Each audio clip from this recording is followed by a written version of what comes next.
Hello，我係倉木黃醫師。平時我哋只要 search 天灸字眼咧，都會成日見到呢一種圖片。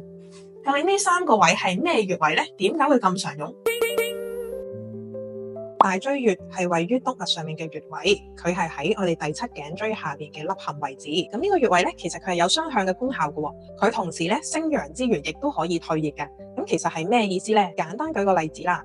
有陣時我哋中暑或者身體發燒嘅時候咧，全身都發熱嘅，咁我哋可以喺大椎穴嘅位置上面咧做冷敷或者貼一啲退熱貼，咁其實佢係可以幫助我哋身體咧好快咁樣降溫同埋退熱嘅。調翻轉啦，當我哋攝親受咗寒，身體感覺好寒冷啊發冷嘅時候，又或者肩頸咧被風吹到好僵硬咧，我哋亦都可以用風筒咧去吹大椎穴或者做一個暖敷，咁係好快可以舒緩到我哋惡寒嘅症狀。而大椎穴咧亦都有另外一個名叫做百勞，意思咧就係可以補虛治勞，咁係可以幫我哋調整咧我哋身體上面各種嘅虛勞情況。咁另一個常用穴位咧就係肺腧穴啦。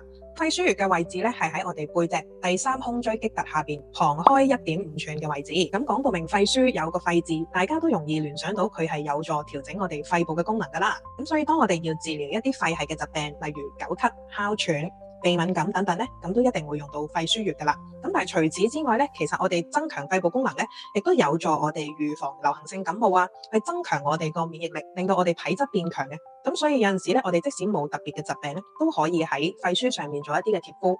所以咧，其實我哋都唔需要一定話患上啲咩疾病先至啱做天灸嘅。預防勝於治療，做天灸咧可以幫助我哋增強免疫力，加強我哋嘅體質。如果你對於自己嘅身體情況唔清楚，究竟適唔適合做天灸咧，都歡迎可以 DM 留言問我哋噶。記得 like、subscribe 同埋收藏我哋嘅 post 啦。